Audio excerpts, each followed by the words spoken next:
চেতলা অগ্রণীর কালী পুজো এবছর ৬৬তে পা দিল। তাঁরা তাঁদের মণ্ডপ সাজিয়েছেন এই রুদ্রাক্ষ দিয়ে। চেতলা অগ্রণী বলতেই সাধারণ মানুষ দুর্গা পুজোর কথা ভাবে, কিন্তু এই পুজো শুরু হয়েছিল কালী পুজো দিয়েই। কালী পুজো দিয়েই কিন্তু এই চেতলা অগ্রণীর যে নাম, সেটাই কালী পুজোকে কেন্দ্র করে।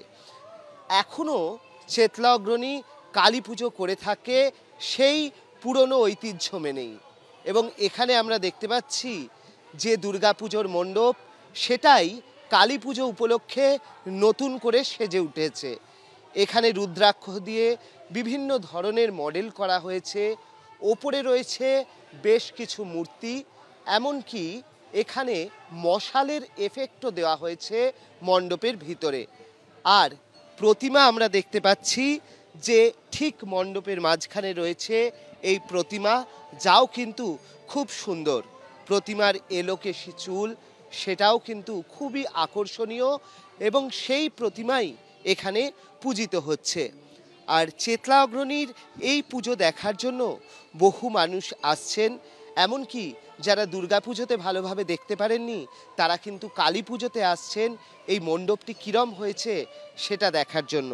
আর এখানে রুদ্রাক্ষ দেওয়া হচ্ছে।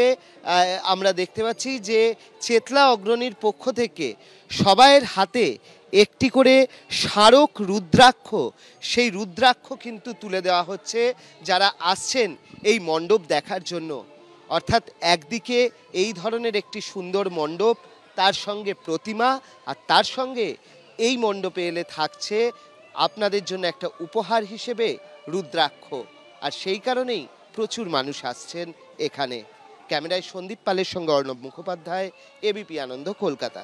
দীপান্বিত অমাবস্যায় শক্তির আরাধনা, সতীপীঠ থেকে সিদ্ধপীঠ, নিষ্ঠা ভরে দেবী বন্দনা। কামাখ্যা, তারাপীঠ থেকে দক্ষিণেশ্বর, সর্বত্র এক ছবি। এই মুহূর্তে দু জায়গার ছবি আপনাদের সামনে সরাসরি তুলে ধরবো। একদিকে কামাখ্যা থেকে আমাদের প্রতিনিধি উজ্জ্বল মুখোপাধ্যায় রয়েছেন, অন্যদিকে টালিগঞ্জে করুণাময়ী কালীবাড়ি থেকে আমাদের প্রতিনিধি দেবস্মিতা ভট্টাচার্য রয়েছেন। আমি শুরুতে দেবস্মিতার কাছে এই কারণে যাব, এটা একবার দেখাও দেবস্মিতা বা দর্শকদের যে সন্ধে নামার সঙ্গে সঙ্গে এই টালিগঞ্জে করুণাময়ী কালীবাড়ির চেহারাটা কিভাবে আলোর মালায় সেজে উঠেছে এবং কিভাবে তা একদম বদলে গেছে, নয়নাভিরাম একটা দৃশ্য তৈরি হয়েছে।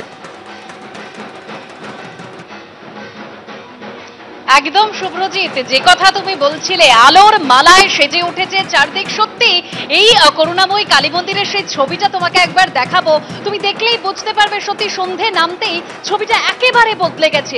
কি সুন্দরভাবে সাজিয়ে তোলা হয়েছে এই মন্দির চত্বর। এবং একটা কথা বলি, এখন মাকে সাজানো হচ্ছে, তুমি দেখতেই পাচ্ছ একদম সোনার অলংকারে মাকে কি অপরূপ সুন্দর দেখতে লাগছে, সাজিয়ে তোলা হয়েছে। বলা যায় যে কন্যাকে অপরূপ সুন্দর দেখতে লাগছে।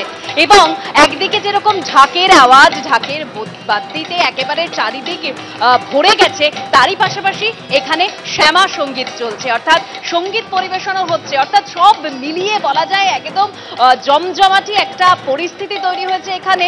তবে এখানে যেরকম আমি রয়েছি শুভ্রজিৎ, তুমি একদম স্টুডিওতে রয়েছো, তবে এখান থেকে আমি একটু কামাখ্যায় চলে যাব, কারণ আমাদের বিভিন্ন প্রতিনিধিরা আমাদের সঙ্গে এই মুহূর্তে ছড়িয়ে রয়েছেন। কামাখ্যা থেকে উজ্জ্বল মুখোপাধ্যায় রয়েছেন। উজ্জ্বল, কামাখ্যার এই মুহূর্তের ছবিটা একবার জানতে চাইবো।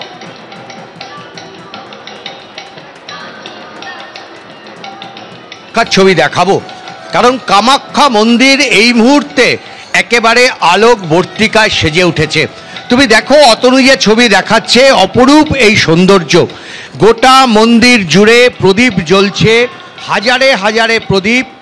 সেই প্রদীপ দিয়ে গোটা কামাখ্যা মন্দিরের সমস্ত গোটা চত্বরটা ঢেকে দেওয়া হয়েছে। এখানে ভক্তরা তাদের মতন করে প্রার্থনা করছেন মন্দিরের সামনে বসে, এবং এক একজন হাতে করে প্রদীপ নিয়ে আসছেন এবং প্রদীপ প্রজ্বলন করছেন।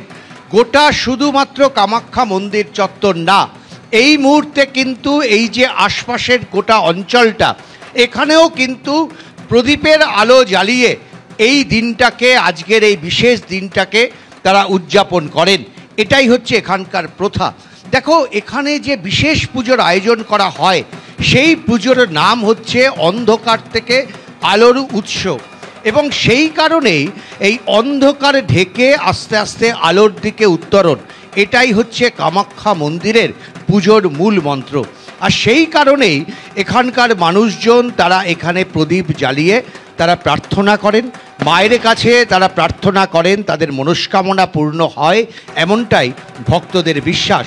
এখানে পুজোর আয়োজন বলতে সেই অর্থে নতুন করে পুজো, এখানে আজকে লক্ষ্মী এবং কুবেরের পুজো হয় এবং সেই পুজো হওয়ার পরে মায়ের আবার পুজো হয়, কিন্তু সেখানে ভেতরে ঢোকার অধিকার বা প্রবেশাধিকার কিন্তু কারুর নেই, একমাত্র পুরোহিতরা সেখানে ঢুকতে পারেন।